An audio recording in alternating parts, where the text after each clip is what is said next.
Well, back home now, a new analysis of budget papers has revealed government decisions have added $78 billion to the national debt compared to just $13 billion following the election of the previous coalition government. Joining me now is Assistant Professor of Economics at George Washington University, Stephen Hamilton. Stephen, hello to you. Thanks for your company today.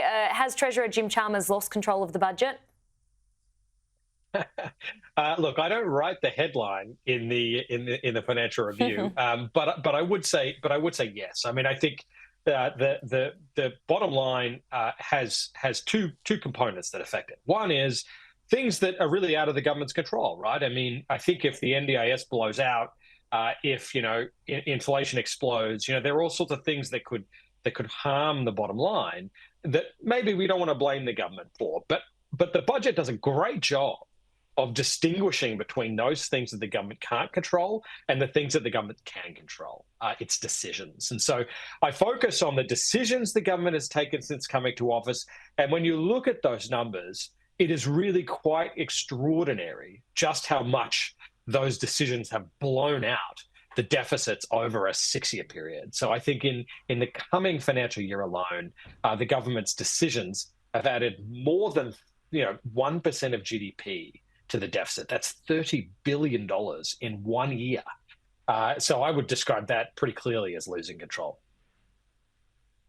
Yeah, absolutely. I like your point there. You don't choose the headlines, but it fits the story perfectly. I mean, the Treasurer boasts about 2 surpluses, but you mentioned there that was because of government decisions. Government decisions actually shrank those surpluses if we actually look at the figures. It's not about the level of spending, though. It is about how the government finances that spending.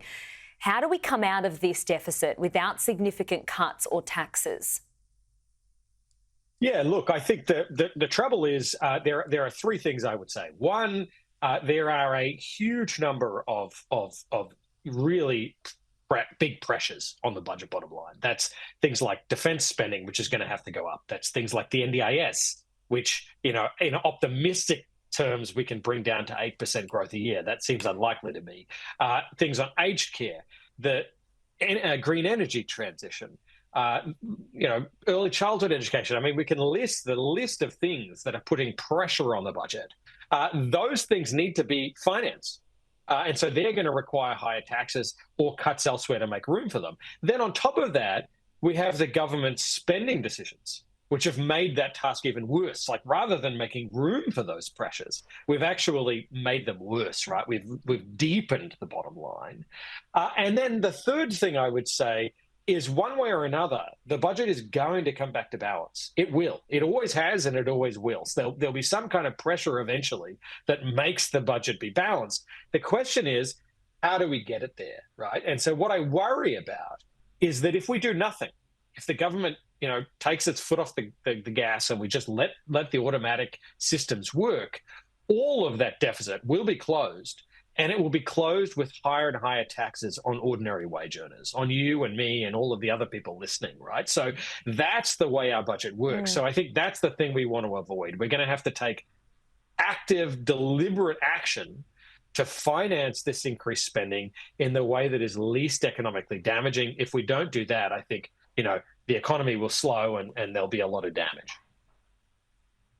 I mean, you've previously personally warned of unsustainability in our public finances. You're not the only one to do so, but it seemingly is falling on deaf ears, whether it be this government or the previous. Obviously, we're in an election year as well. Do you think they can get this under control? What needs to happen immediately? Yeah, look, I mean, in decades gone by, we didn't need to worry about it. We had so much money flowing in Chinese, resource revenue that we didn't need to worry about the sustainability of the budget. Now, I think previous governments did take certain steps to try and safeguard that. I think establishing the Future Fund is a good example of trying to lock away some of those temporary gains.